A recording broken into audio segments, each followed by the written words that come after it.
All right, we'll say good morning. What? All right, we'll say good morning. Good morning. Let us begin. Begin by thanking all of our sponsors for this morning share. To thank our annual Talmud Torah sponsor, the Tilsim Mishpacha of Eretz Yisrael, for dedicating all the Shirim and Droshos this year as a zechus for Besoros Tovos for all of Am Yisrael. Our Talmud Torah sponsors for the month of Elul Haba Aleinu Latova, Bennett Goldberg for an Aliyas Neshama for his parents, Leonard Avram Ben Asher Pinchas, his mother Peggy Fega Rezel Bas Zelig, and in the hope that Emeretz Hashem, all the telos of this holy Kehillah, will Emeretz Hashem be answered over this coming month and in the months ahead. Shmuley Ali Badinovitz, Leilu Nishmas David Flum's father, Rabbi Ari Flum, Yitzchak Aryeh Ben, Harav Yitzchak Aryeh Ben, Hachava Reb Yaakov. And our week of learning sponsors, David Goodman, Leilu Nishmas, Roy Ben Aryeh. Our Daf Yomi sponsors today. Some very beautiful sponsorships. Reb Matt Leibowitz, in honor of his father's birthday. A happy birthday and a welcome to Mark Leibowitz, who made the following message. In honor of Father's birthday today, may he continue to be an inspiration to us all. Ad Mea Ve'esrim Shanim Tovos. We love you very much. Beautiful, beautiful. The we is from all of us. We didn't pay for it. Your son paid for it, but we all love you. Really, absolutely beautiful. So touching, Baruch Hashem. I'll say, just so you should know, sometimes the most beautiful ways in which we connect with our loved ones, going to a baseball game is great, right? And going, hanging out on a Sunday is great. And those are all beautiful things, important things that we all have to do with our children as well. But Baruch Hashem, the ability to bond over Torah, the ability to connect, a connection through Torah is the true bond that lasts throughout the generations. So beautiful to see a father and son bonding like that. And then, he's not here. I don't know what happened to him, but his Gemara is here. So he must. Okay. Anyway, a beautiful, beautiful dedication in honor of our beloved. You know what? I'm gonna wait. I'm gonna wait to see if he comes back. We have a beautiful dedication in honor of Ari Lerner today, but we'll wait to see if he returns in Eretz Hashem. He might already be 7 hours ahead. So it's he's outside. Okay, standing outside.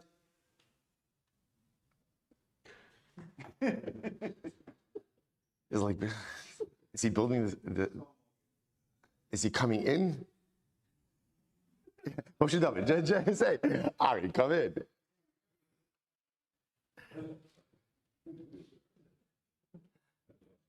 Gosh, the dedication's not that good. I'm just thinking it's a lot of buildup over here to. I know. Let's get started. We'll see. Hopefully, we get to do it over the course of this year. All right, I'll say. So today we have the great Baruch Hashem to begin the week with a Mishnah and take it all in, because the last couple of days of Avoda Zara, it's been great to do Avoda Zara all of these days, Baruch Hashem, and now beautiful Masechta. I know it comes out wrong when you say it, but you understand what I mean. Beautiful Tolor Masechtas Avoda Zara and Baruch Hashem. So we're going to begin the week with Avoda Zara and Eretz Hashem. Close out the week.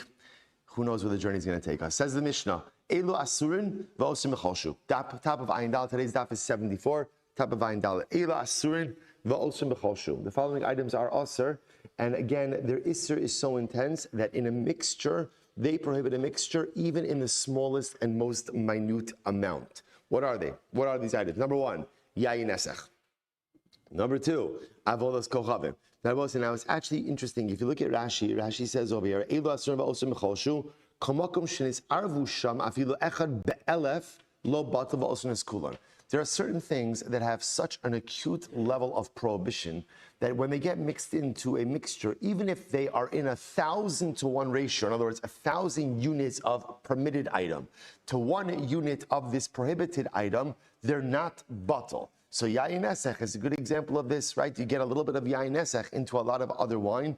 Ultimately, again, it is not going to be batal. Now, interestingly enough, Rashi points out over here, if you look at Rashi yayin esech, Rashi says chavis be'elef chavios.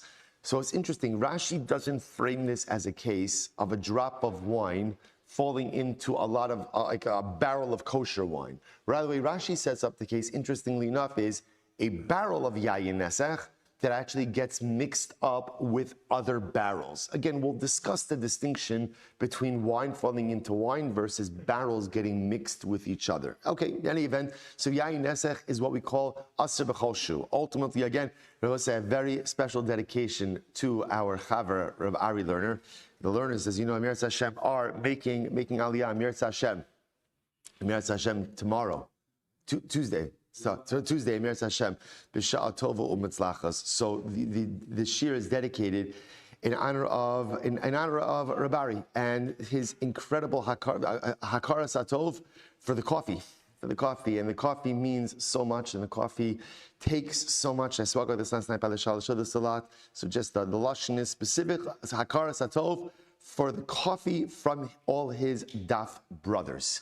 Again, this was a group initiative coordinated by Dr. Josh Rosenblum. So the following individuals sponsoring in honor of Ari: Josh Rosenblum, David Flum, David Schwartz, Gedalia Rosenblum, Moshe Abramson, Moshe David Artman, Milt Gertner, Dovi Ziffer, Gabi Cohn, Morty Tusk, Avron Elbaum, Steve Galaskov, Yoni Frager, Zevi Daniel, Josh Erez, Jeremy Lassen, Ari Elman, Ira Grossman, Mark Lussman, Alan Wiseman, Moshe Gavand, Maishi Garden, Shmuel Karapkin, Paul Pollack, Menachem Schoenfeld, Shmuel Silber, and Dovi Elman. If you're not on that list, you are no longer welcome to coffee. I'm just telling you, bring your own. Bring it on. That's it. Just a very small Hakaras Atov from all of us here. We are going to miss you incredibly, but are so happy, Amir Hashem, for this next chapter in your family's destiny. And really tremendous Hakaras Atov for all of your Mesiras Nefesh, for everything you've done. Chevra, as I mentioned at the Shalosh of this, you should just know people don't know this, but now they do know it. You know, it's not just that Ari has coordinated the coffee. Ari has sponsored the coffee for years. For years and years and years, Ari has sponsored the coffee. It's been a financial investment that the learners have made in this mishpacha. Yesterday at Shalosh Hodis, the Rosenblum mishpacha, Baruch Hashem, stepped up to take on this mantle. Although again, if you would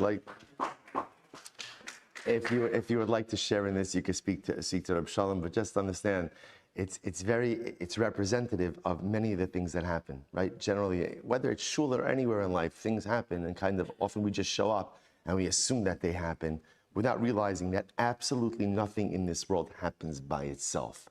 Everything happens because there are dedicated people or persons behind the scenes who express singular dedication to making sure that things happen. You know, everyone notices when things don't go exactly to plan, but the 98% of time where everything runs so beautifully and so systematically is because there are people like Rabari who are just there without any fanfare, without any recognition, without any accolades, until now, without any thank yous, right? Just to ensure that the rest of us, Baruch Hashem, are able to plug away. So Rabbi, on behalf of the entire shir, we thank you, we love you, we appreciate you. If we haven't said it enough in the past, hopefully at least we'll get it in now before you go.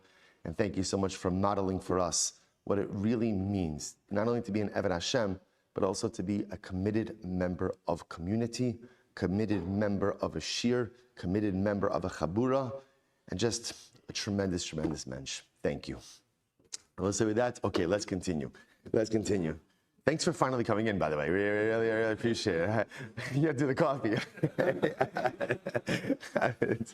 All right, so I must say, so remember again now, back to the Mishnah. We're dealing with the items ultimately again that are not bottle, right? Again, if you go ahead and introduce them in any amount, ultimately again they're not bottle. Next, avodas kochavim. So this is an interesting case. If you look at Rashi, Rashi says over here, what's avodas kochavim? Rashi says tzura she'avdua v'nis arva be'elef tzuro she'in l'naveros. This is interesting. Let's say you have a little statue that this statue happened to have been worshipped for idolatry, but it gets mixed in with other statues that are not idolatrous in nature. Okay, so we'll say, so now ultimately again, Avoda Zara is not bottle. It's not bottle. Next, Oros Livuvin. So we'll say, we've actually seen this before. What's Oros Livuvin? This was a Avoda Zara where they would go ahead and they would extract the animal's heart through its hide. Remember, this was Mefurish Indiana Jones. We spoke about this, right?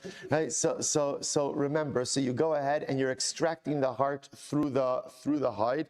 So remember, the way you were able to tell this was because there was a hole in the middle of the height. So you were able to see this. So again, obviously, this is Avoda Zara.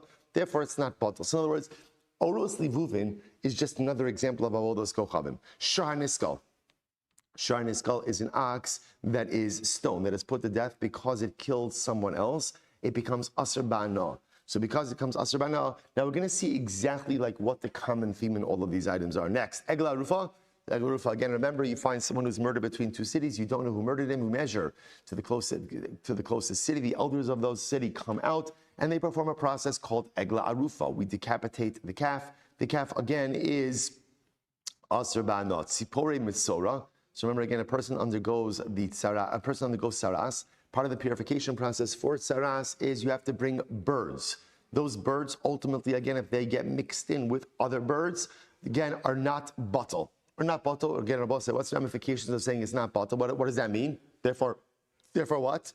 The whole mixture is going to be asr. So it's really a tremendous thing. So you can imagine, plug any of these things, any one of these prohibited items gets mixed into a mixture of like items. No matter how many permitted items you have, the entire mixture becomes prohibited. Next, Seyar Nazir. So remember again, the hair of a Nazir. So after the Nazir finishes the term of his Neder Nazirus, he cuts his hair, and Haloch Lamaisa, that hair ultimately again is Asr Ba'ana.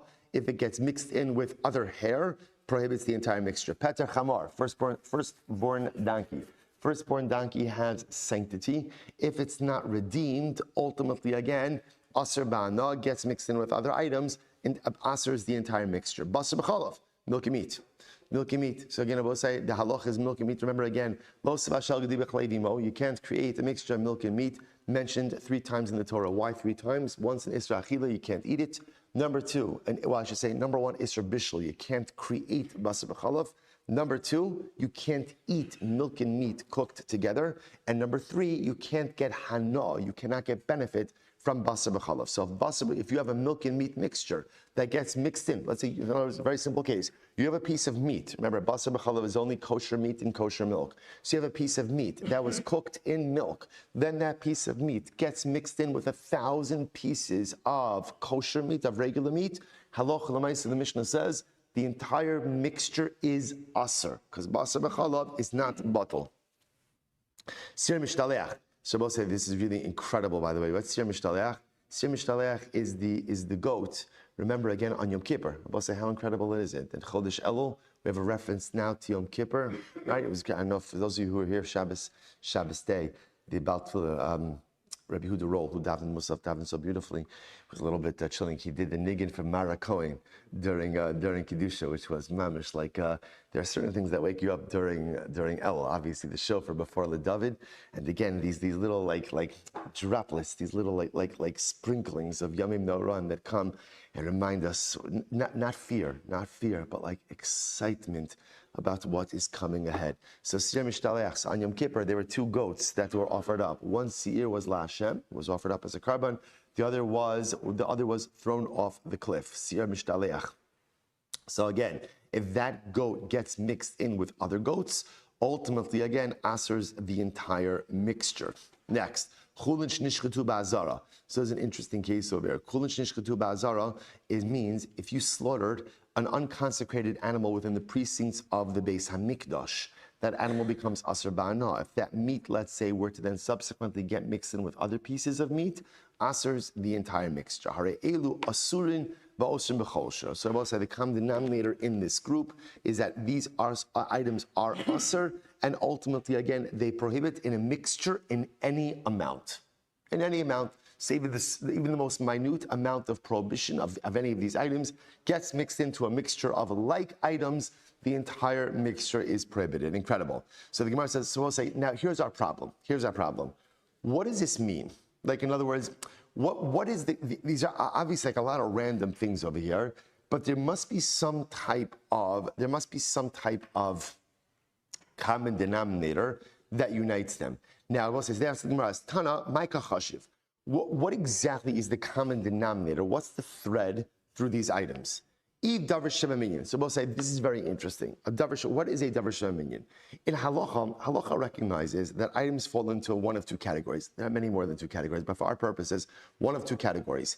There are items which, if you look at them individually, they're insignificant, and they're only significant if you, let's say, for example, if you sell them in we'll call it in bulk. What's a good example of this? Let's say a bean, a lentil, right? No one goes and buys a lentil. I don't know how you buy lentils, a cup of lentils, a pound of lentils, an ounce of lentils. I don't get out much. I'm just saying, so whatever it is, a bag of lentils, right? No one shows up and says, right, you don't go to Machna Yehudi, you don't go to the Shuk, right, and say, I'll take a lentil. Right? It doesn't, right? So we'll say, versus items that, let's say, no, you would buy them by the unit. By the unit, what's a good example of that you would buy by the unit? So obviously, by the times of the Gemara, eggs were an example of this, right? So I think today, I don't think you could buy an egg, right? You can't go to the store and buy an egg, right? So again, we buy egg, you buy this, but clearly by the times in the Gemara, an egg was a good example. You would buy an egg. So you could buy it, obviously you could buy it as a unit, but you could also buy it individually. Whenever an item is reckoned as an individual unit, in halacha that is called a davar shebeminyan. Literally, again, an item that is counted. In halacha, davar shebeminyan is given a higher level of importance, to the point that often in halacha, a davar shebeminyan is not batal. Is not batal in a mixture. It does not become nullified in a mixture. So the Gemara says, Tana Maika Chashav. So what's the common denominator about these items of the Mishnah? So ultimately, again, if the common denominator is that all of these items in the Mishnah are a davar shebeminyan, then listening nami chatichos nevela. Again, on both sides, so then you can add in other things like that. For example, let's say you have an avela steak, right? What's an avela steak? It's a steak that comes from an avela animal. That's also davar shebeminyan, right? Yet on both sides, we know the halacha is that if a piece of nevela falls into a pot of kosher meat, what's the halacha? It's batal. It is batal b'shishin. So in other words, if you're telling me that every davar shebeminyan, every item that has individualized unit importance is never batal, whoa, there's a whole bunch of stuff that should fall into that category. For example, like a piece of nevela meat. A nevela steak is a davar shebeminyan. You would go to the store and buy one piece of nevela meat. Therefore, it's a davar shebeminyan. And if that's the common denominator, the davar shebeminyan is not batal, why not include that? On the other hand, maybe the common denominator in this Mishnah is that all of these items are asr ba'ana. And maybe what the Mishnah is saying is, if you are asr ba'ana, if you are prohibited from benefit, then halacha l'maisa, you're asr b'chol shehu, and you're never batal. If that's the case, listening nami chametz b'pesach, then include chametz. Right? I will say chametz is not necessarily davar shebeminyan, but ultimately, again, it is an isra hana. So why not include chametz in the category here as well? Rabbi I will say, what is unique about this Mishnah? Every item here in this Mishnah has both of these qualities. Number one, davar shebeminyan, and number two, the isurei hana. That is the common theme over here. So we'll say any item that is both asr ba'ana, you can't get benefit from it, and has individualized unit importance, is ultimately, again, is a davar shebeminyan. If you have those two qualities, then halacha l'maisa, you're not batal in a mixture. You're not batal in a mixture. Again, the Gemara says, badan. So if that's the case, why don't you include two other items? Egoze prach, and we'll say egoze prach ultimately, again, really are, egoze prach is nuts, walnuts from prach. It's actually a place. Rashi says, egoze prach, it's in the wide lines of Rashi, about 5 lines in. Makom, v'chein rimoni badan. So again, these were high quality nuts and high quality pomegranates. So that Rashi says over here, im shel arla, o shel klaya kerem hein, v'nis arvu ba'elef, kulan yidluku. So ultimately, they're going to both say, again, these were considered to be very kosher fruits. So if, let's say, again, they were asr, for example, let's say you had egoze prach or rimoni badan that were arla or klaya kerem. If they fall into a mixture, they would also never be batal, right? Why would they never be batal? Because both they're asr ba'ana and a davar shebeminyan, davar shebeminyan. So why not? Why not go ahead and include those as well? To which the Gemara says, Hatana le hasam, haray la'ar la'ada, haray la'klaya kerem klaya kerem. The Gemara says they were already mentioned elsewhere. Okay, they already mentioned elsewhere. Fine. I have a listening kikaros shal balabayis le'inyan chametz bepesach. So the Gemara says, okay, but why don't you add on the following item? Why don't you say kikaros shal balabayis? Now, what's kikaros shal balabayis? What is that? Ultimately, again, that means a householder's loaves. In other words, we'll say, let's say there's baker's loaves, which are loaves that are made by a baker, versus kikaros balabayis, which again, halacha l'maisa again means an individual's loaf. An individual's loaf is considered to be more chashav because, like, it's I don't know what the right word is. Like, it's individual, artisanal, right? It's a person's own loaf that they're making. Therefore, that's a davar shebeminyan. That's considered to be more chashav. So why don't you include that as well? Ultimately, because then you would have chametz bepesach, which is aser bana, and if it's a homeowner's loaf, it's a davar shebeminyan. Why not include that as well? The Gemara says, "Man shamis da amar li Rabbi Akiva, hatana lehasam Rabbi Akiva mosif af kikaro shabalabais." Okay, so what was the Tana that mentions Rabbi Akiva? And Einachinami, Rabbi Akiva went ahead and added this to the list. Okay, Hari Elu. So the Mishnah said Hari Elu. Remember again, so what's interesting about this Mishnah is the Mishnah begins with a klal, with a principle, and ends with a principle. Right? Or I said begins with a statement. Elu asurin va'osim b'choshu. These items are asur and prohibit even in a minute amount. And then the Mishnah ends off by saying, Hare elu asurin va'osim b'choshu. These asur and are asur in a minute amount. So when it says Hare elu is obviously coming to say what? It's coming to say these items, but it must be excluding something. Says the Gemara, Lemeute mai, what is it excluding? Lemeute davar shebeminyan v'lav isur hana, inami lemeute isur hana, the lav davar shebeminyan. So we'll say, bottom line, here is what the Mishnah teaches us.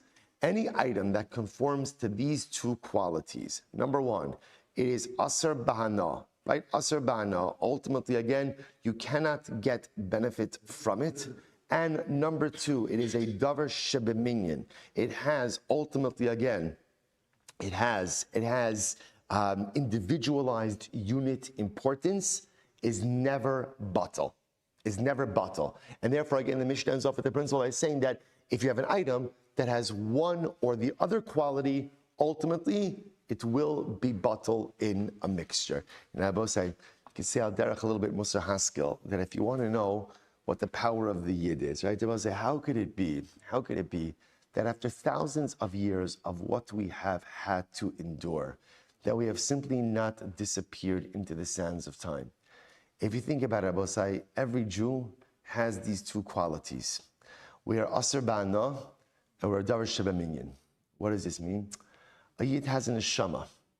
And it's important to understand the neshama is not yours. It's not mine. Right? Elokai neshama shenasata bi. You gave me this neshama. Like the Balatanya writes, what is the neshama? Chelek eloka mima'al mamish. The neshama doesn't belong to me. It's not mine. It's HaKadosh Baruch Hu's. And as much as the Rebbeinu Shalom gives it to me, he allows me to use it, the Rebbeinu Shalom always retains ownership over it. That's why, no matter how badly I mess up in life, no one is beyond repair. Why? Because there is a piece of yourself that you cannot mess up. But isn't it the most incredible thing? There is a piece of yourself, no matter how badly you try, no matter how many averus you do, right? Even if you put your mind to it, I'm going to mess up everything in my life, right? There are some people who actually live like this, right? Intentionally, unintentionally, I'm going to mess up everything. You can't. There's a piece of you that is untouchable. There is a piece of you that is unsulliable. I don't know if that's a word, but there's a piece of you that you cannot compromise. That is your neshama. That's why tshuva is always possible. Why is tshuva possible? Because there's a piece of me that's always holy. Because it's a piece of me that's not really mine. It's a piece of me, ultimately, again, that is the Ribono Shel Olam. There is a piece of me, therefore, that is Aser Ba'ana. There is a piece of me that's Aser Ba'ana. I can't fully access it even. That's supposed to, I don't know if we have time for a table. We'll talk about it in Rav Kook's Aretz HaTshuva. Rav Kook says part of like this esoteric piece of tshuva that we can't fully wrap our head around, is because tshuva is rooted in the power of the neshama. And the power of the neshama defies comprehension, because the neshama is not me. The neshama is the ribono shel olam inside of me. So as crazy as it sounds, there is a piece of me that is aser ba'ana. That's number one. And I will say, every yid is a davar shebeminyan. Every Jew is a unit of individualized importance. As much as we are all part of the same klal, as much as we are all part of the same nation, and so much of our strength comes from being part of the whole. And we have a necessity to be part of the klal, to often put our own individual needs aside in order to be part of the collective. We never allow collective identity to come at the expense of individualized importance. Each of us is an individual. Each of us has a shlichus. People think that it's only Chabadniks who have a shlichus. It's not true. It's not true. The Rebbe is just the one who reminded people that they have a shlichus. But every single person has a shlichus. Every single person has a mandate, a mission, something they have to accomplish. I am a davar shebeminyan, which means, Rabbi say what? Which means that I'm aser ba'ana. My neshama is aser ba'ana. In other words, I can get benefit from it, but to a certain degree, again, it's somewhat almost like not fully accessible to me, and I'm a davar shebeminyan. Rabbi say, what happens when you have those two qualities? What happens when you have those two qualities? You're never batal. You're never batal. So it does not matter what the world throws your way, and it does not matter what you get mixed into, and it does not matter what you get mixed up in. At the end of the day, the Yid is never batal. And that is how Rabbi say we are here thousands of years later, despite everything we've had to go through as a nation. And that's why as individuals, no matter what we have to undergo, Emir Hashem will always come out on top. I have a neshama, which is aser ba'ana. You understand metaphorically, because it's HaKadosh Baruch Hu's. I'm a davar shebeminyan, and therefore as an individual and as a klal, we are never batal. Says the Mishnah, Yayin nesef shenaf al bar. Next, Yayin nesef falls into a bar. Bar is a cistern. So what happens? So Yayin nesef falls into the bar. So the Gemara says, Kula aser ba'ana. So now, remember, this is wine falling into wine. So wine falling into wine. So the halacha is the entire mixture is aser. Aser ba'ana. Rabbi Shmuel says no. Rabbi Shmuel says there's no need to do that. Instead, what we could just do is like this. Obviously, I can't get hana from yayin nesech. So let's assess what the value of the yayin nesech was and go ahead and sell off that amount. Let's just sell off that amount. In other words, so let's say again, you have yayin nesech. So let's say I have $20 of the yayin nesech, right? That fell into $1,000 of kosher wine. So the Tanakhama says the whole thing is aser. The whole thing is aser and aser ba'ana. Rabbi Shmuel says why? Why? In other words, I can't get benefit from the yayin nesech. So take $20 worth of wine, spill it down the drain. I spill into Yam HaMelech, just get rid of it. Why do you have to throw in the whole mixture? So that's the machlokes we'll say. Some Rav says, halach Rabbi Shimon Gamliel chavis b'chavis, avalo yayin b'yayin. So we'll say this is very interesting. So Rav suggests the following: the halacha is like Rabbi Shimon Gamliel when barrels get mixed up with barrels, but not when wine pours into wine. I mean, I suppose this is actually very interesting. So Rav wants to make a suggestion between barrels getting mixed up with each other versus wine actually getting mixed up with each other. Rav says when wine gets mixed in with each other, the whole mixture is aser. But when barrels get mixed up with each other, yes, so let's say one barrel of yayin nesech got mixed in with 100 barrels of kosher wine, fine. Just take one barrel, crack it, spill it out, and we're done. And then the rest ultimately again becomes permitted. Shmuel says no, afilu yayin b'yayin. Shmuel says no, in all cases, we're going to follow Rabbi Shimon Gamliel, even when wine gets mixed into wine. Even when wine gets mixed into wine, halacha l'maisa, again, just go ahead and spill off the little bit of wine, ultimately again, that is aser ba'ana, the value of the wine, and we are good to go. V'chein amar Rabbi Yochanan, afilu yayin b'yayin.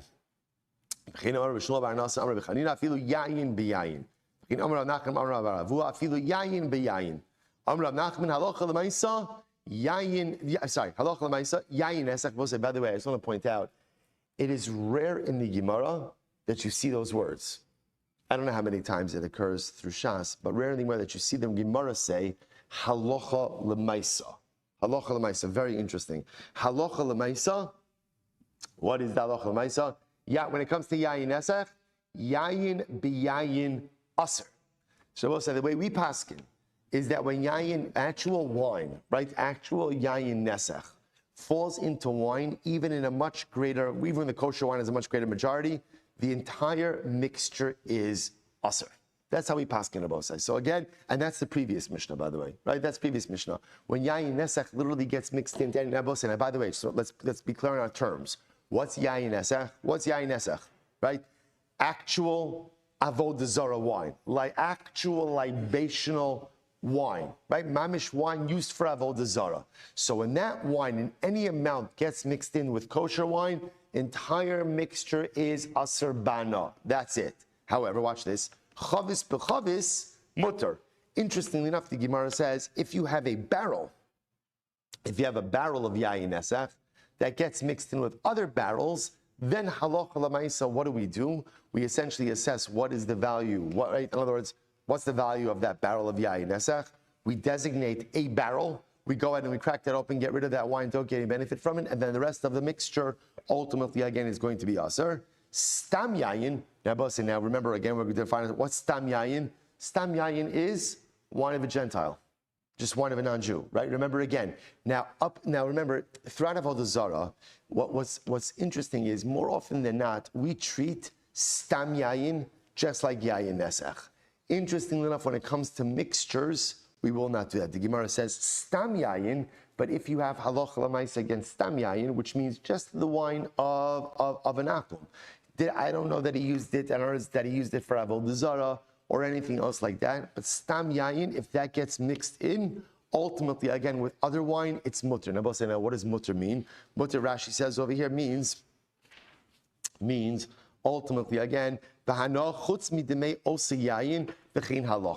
ultimately, I guess if you have stam yayin that falls into, let's say, a mixture with other kosher wine, there's actually wine into wine, then once again, we do this mechanism of Shimon Gamliel. Identify what the value of that stam yayin was, pour that amount down the drain, and the rest of the mixture ultimately, again, is mutter. So therefore, I will say, interestingly enough, the way the Gemara closes out this sugya, the halacha l'maisa itself is a bit more involved. But again, for our purposes for today, the way the Gemara closes out the halacha l'maisa is, yayin nesach, if it gets mixed in wine into wine, asers everything. No shaylas asked, asers everything. A barrel of yayin nesach that gets mixed up amongst other barrels, what do? We take a barrel, we assess essentially what was the value of the yayin nesach barrel, and essentially take a barrel that's worth that amount, or whatever number of barrels worth that amount, pour that out, so I'm not getting value from the yayin, I'm not getting benefit from the yayin nesach, and then the rest of the mixture is okay. Stam yayin, that gets mixed in, even wine into wine, once again, identify the value of the stam yayin that got mixed in, pour that out, and ultimately, again, you're good to go. Again, like I said, the halacha l'maisa itself a bit more involved, but that's the l'maisa of the sugya. On the base, Mishnah, Gat shel Evan. I'm going to say interesting case over here. Gat shel Evan shezaf sa'ovegohav. Okay, so here we go. We have a wine press. The wine press is made of stone. The stone, now obviously, if you have a wine press, you need to seal it, right? So often you would coat it with zephes. Zephes is like pitch or tar of some sort. Now, these items often had a little bit of a foul smell. So you don't really want to press your grapes and make wine in a press that has a foul smell. So what would they do? It's very interesting. They would go ahead and mix in some wine together with the pitch, together with the sealant. So you'd put wine into the sealant because the wine, for the aromatic purposes of it. So Moshe says, now watch this. So you have a wine press that is being sealed. Gat shel Evan shezaf savikochalim. Look at Rashi for just a moment. Rashi says over here, Gat shel Evan shezaf savikochalim. So I have a stone wine press that the sealant, right? We'll call it the pitch, was done by an akum. And Rashi says, Va'arche lemirme be chamra porta laburi kutra de zivsa. It was common to go ahead and mix in some wine into the sealant in order to take away some of the odor from the pitch. So I say, so now, what's the shaila? I Jew, want to go ahead and use that wine press. So can I use that wine press knowing that it was sealed with pitch into which the akum presumably put wine in. Put wine in. So there's wine essentially in the sealant. Am I allowed to use this wine press? So the Mishnah says, Minagva v'hi tahora. No problem. If it's stone, all you really need to do is, now both said, Minagva literally means dry it. Now, what the process for drying is, now again, it sounds like, okay, what do you do? I just take a cloth and you dry it. It's a little bit more involved. We'll see actually if we get to it today at the end of this Amud. Really, it's tomorrow's sugya. What drying actually means. We'll get to that. Menagva v'hi ta'ora v'shal eitz. Now, what if the press was made of wood? What if it was made of wood? Now, let's say if you look at Rashi, Rashi says shal eitz. Third line out on the top in Rashi. Rashi says debaya zefes tuva ubala chamra tfei. Rabbi Omer, you're supposed to listen to this. So apparently, here's what happens. Wood is more porous than stone. So because of that, if you have a wood wine press, you have to apply even more pitch, even more sealant. More sealant means more odor, and more odor means more wine.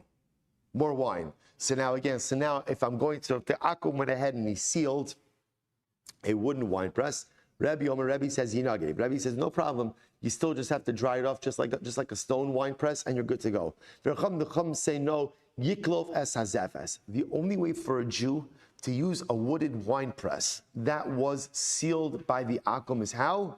Remove the sealant. Fascinating. You have to peel off the sealant. You cannot use that wine press with the sealant. Incredible. Yiklov es hazefes. B'shel cheres. Now, we'll say case number 3 is an earthenware wine press. Now, we'll say, what do you do with that? Now, again, in the world of absorptions, the most absorbent material is earthenware, right? So stone, least absorbent, wood, more absorbent, and earthenware, most absorbent. So now if you have an earthenware press, what's the halacha? In that case, even if you actually peeled off the sealant, right? You peeled off the pitch, you still can't, a Jew can't use that wine press. Why? Why? Why? Because the assumption is what's happened by earthenware? It's absorbed the wine into the press itself, and therefore cannot be used. So both I saw again. So the non-Jew has a wine press. I want to use the wine press now to press my own wine. So what's the halacha? Now again, wine press technology. Whenever you made a press, you also sealed it because again, you don't want the press absorbing the wine. So again, if he went ahead and it was a stone wine press, stone the least absorbent. So all you need to do is wipe it down. What's the process of wiping? Or dry it off, I should say. What's the process for drying? I don't know. Next case, it was made of wood. What do you have to do by wood? Rebbe says, no problem, just wipe it down. Chacham say, no, you have to go and actually remove the sealant. Earthenware wine press, everyone agrees, cannot use it. Even if you remove the sealant, cannot use it. It absorbed already the wine of the akum. Cannot go ahead and utilize it. Incredible. So says the Gemara. Amar Rava says, Dafka Zafsa. Now, interesting enough, Rava says all of these cases are presupposing that what? That ultimately, again, the press was sealed. In other words, it was coated with pitch. It was sealed. That's the issue over here. Aval dorach ba lo. So Rabbi said, this is very interesting. What happens if, let's say, the Akum had a wine press, he pressed grapes in it, so he used it, but he never sealed it. It sounds like from the Mishnah, that would be totally fine. In other words, assuming obviously that I'm removing any wine residue, but that would be totally fine, right? The way the Mishnah frames it is, the issue is really with the sealant. That's really the issue. But again, had the press not been sealed, it had just been used ultimately to crush grapes, halacha l'maisa, that'd be fine. The Gemara says, pshita, that's obvious. Zafsa tnan, that's what the Mishnah said. The Mishnah said zafsa, that's what the Mishnah said. So the Gemara says, zafsa tnan, Martin, what would you have thought? Who had din afilu darkba? What's the halmina? I would have thought no, that even if the Akum used the press to go ahead and just crush grapes, I would have thought that press can't be used by a Jew either. The Haidiktani Zafsa Orcha de Milsakatani. The only reason it mentioned about the sealant with the pitch is because that's the normal case. The normal case is you don't use a press unless, of course, you first sealed it. The Gemara says, Kamash Malon, no. Kamash Malon, that it's only if it was used, if a sealant was used, that's when it's problematic for the Jew to use it. But if halacha l'maisa, the Akum just went ahead and crushed grapes in it, it would be totally fine. You could tell me an alternate version of this. Amar Rava, the Gemara says, Amar Rava, Dafka Zafsa, Aval Darachba, Lo Sagi Le Benigov. So we'll say an alternate version of this. Rava said, very interesting, that our Mishnah that talks about a remedy is only talking about a case where the issue at hand is the sealant. But for argument's sake, had the Akum actually crushed grapes in this press, off limits to a Jew.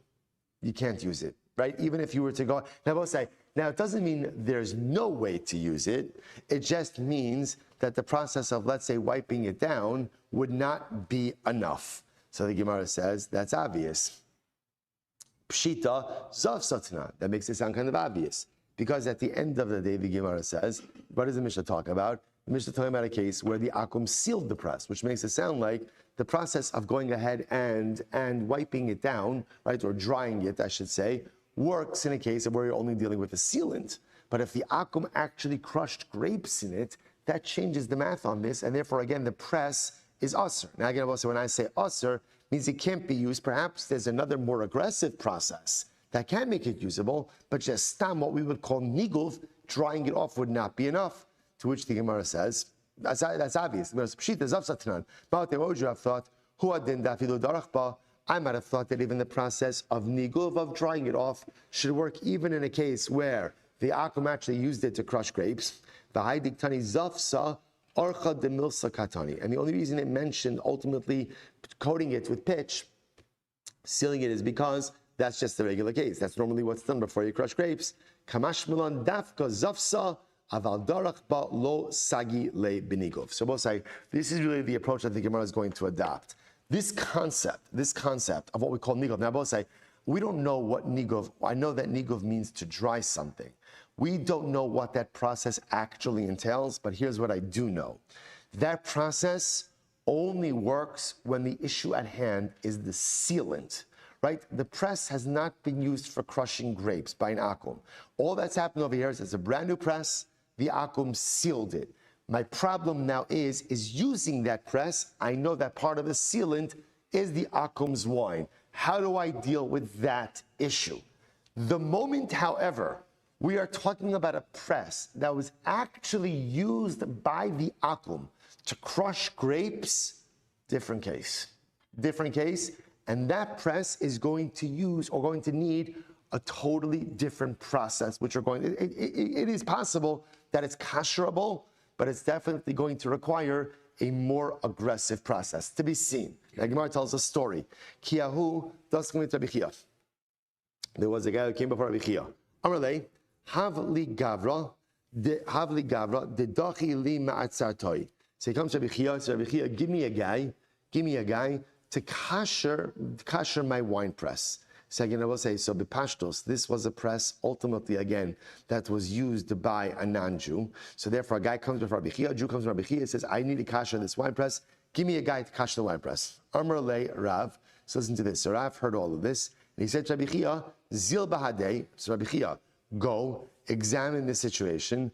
V'chazi dilo mitzavchas alai be'midrasha.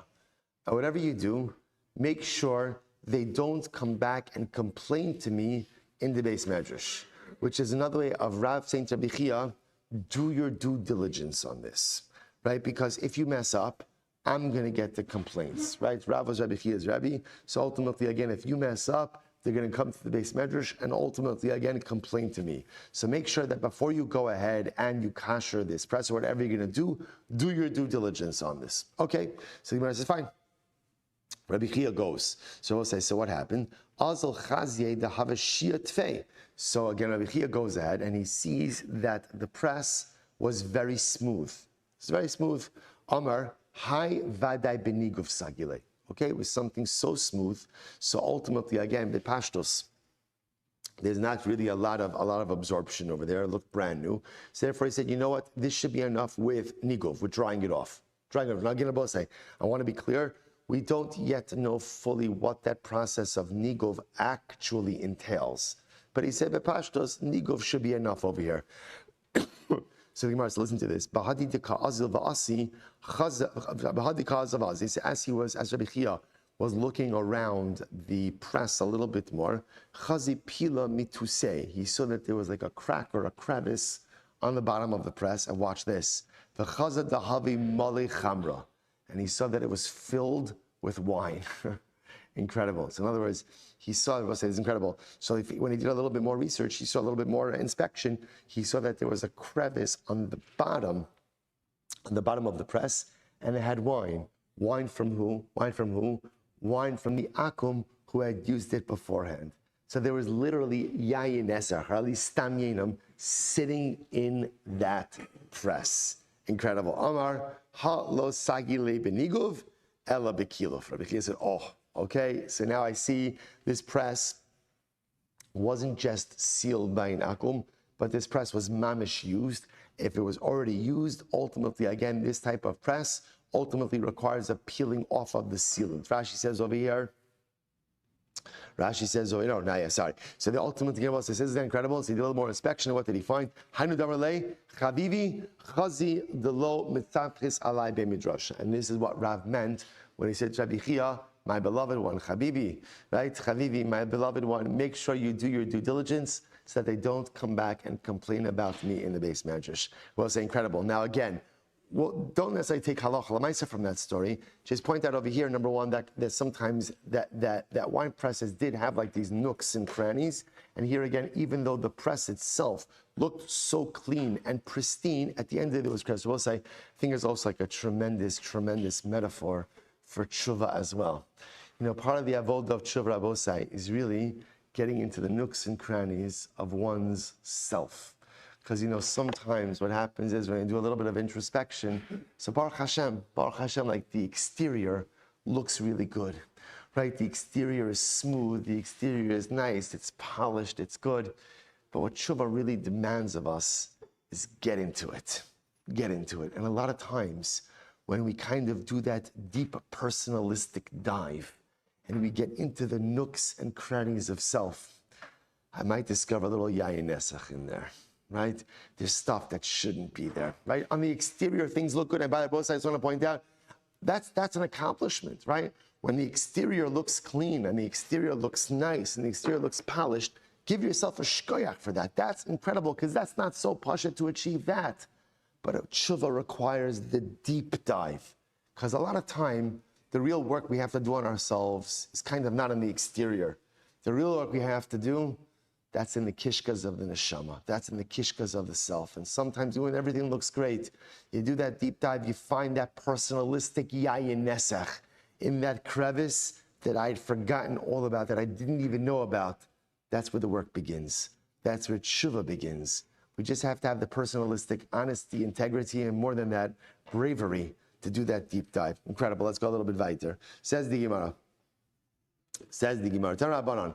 Hagat v'amachatz v'amishpach. Supposed to listen to this. The wine press. The machatz, Rashi says over here, is kli shedolin bo min habar l'chavis. So as I remember again, the way it would work is you'd have a wine press. What would you do in a wine press? What do you do in a wine press? Take a wild guess. You press wine, right? Right, so you take the grapes. Remember again, then you have to get the wine from the press into the barrels. That's, what would you do that? You would do that with a utensil called a machatz. A machatz. This is, you would scoop out the wine from the press and you would go ahead and you put it into the barrels. Okay? And then there would be what's called a mishpach. Ultimately, again, so we'll see again, a mishpach.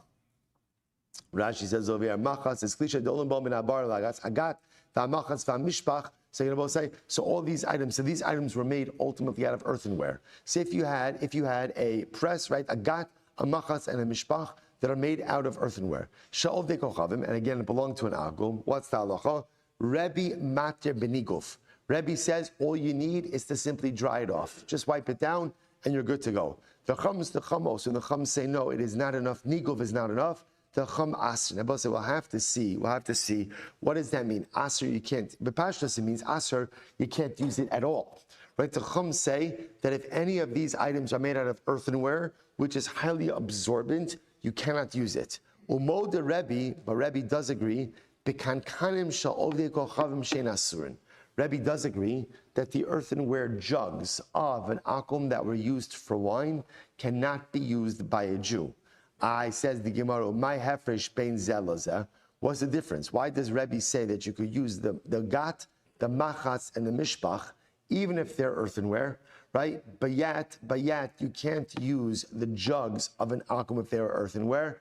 Very simple. The Gemara says, Zeh machniso b'kiyum, b'zeh ein machniso b'kiyum. Rabbi said there's a very simple distinction, right? The gat, the machatz, and the mishpach are all only used for episodic use. Right? They're episodic use. In other words, no one leaves stuff in the wine press. What do? You go out and you crush your grapes, whatever, you leave it there for a little bit, and then you scoop it out. Same thing with the machatz, same thing with the mishpach. These are episodic uses. Kankanim, jugs, is long-term use. So because of that, the wine sits in the earthenware. The earthenware is highly absorbent, and therefore, again, everyone agrees you can never use the earthenware jugs of an akum that ultimately, again, were used for wine. Now, I'll say all of this is earthenware. However, shal'ait v'shal'eben, what happens if all of these items, the aforementioned items, were made of wood or were made of stone? What's the halacha? Yenagiv. Ultimately, again, wipe it down. Again, I'll say once again, I can't say enough. We have not yet outlined what the actual process for wiping it down is. But halacha l'maisa, wipe it down. Wipe it down. But if they are coated with pitch, ultimately, again, asur and it's asur. I v'hatnan gat shel emen shezaf sa'avi kochavim b'nagva v'torah. But we learned in the Mishnah that if the press is made of stone, even if it was coated with pitch, ultimately wipe it down and it's good v'torah. Masnisin delo darach ba brisa de darach ba. Oh, Rabbi says, we mentioned before, the Mishnah is talking about a case. The Mishnah is talking about a case where it was coated with pitch, but grapes were never pressed inside of it. It was never used. So it was coated but never used. Okay, so it was coated and never used. Wipe it down, you're good to go.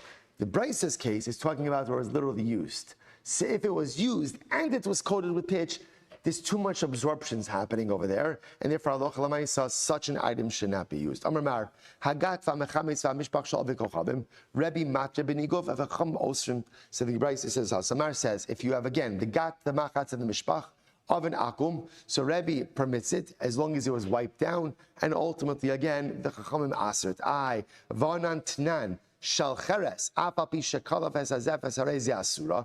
But we learned in our Mishnah, again, Abba say, it makes it sound like Rebbe says any type of gat, machatz, mishpach, whatever it's made of, ultimately, again, you're good to go, just wipe it down. But our Mishnah said that if it's made out of earthenware, even if you peeled off the sealant, it's still asr. Amarava, Seifa demasnisin asa an rabbanon. The Seifa of the Mishnah, ultimately, again, it goes according to the rabbanon. Okay, Abba say, we're going to stop over here for today. We're going to pick up with this. We'll say, get to a little bit more halacha l'maisa.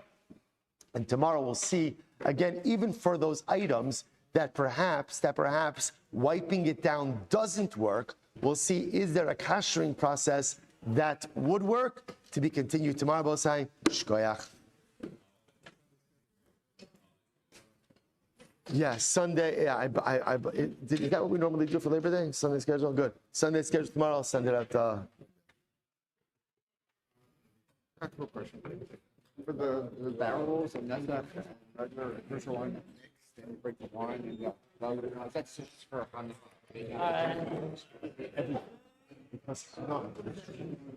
so if I break the wine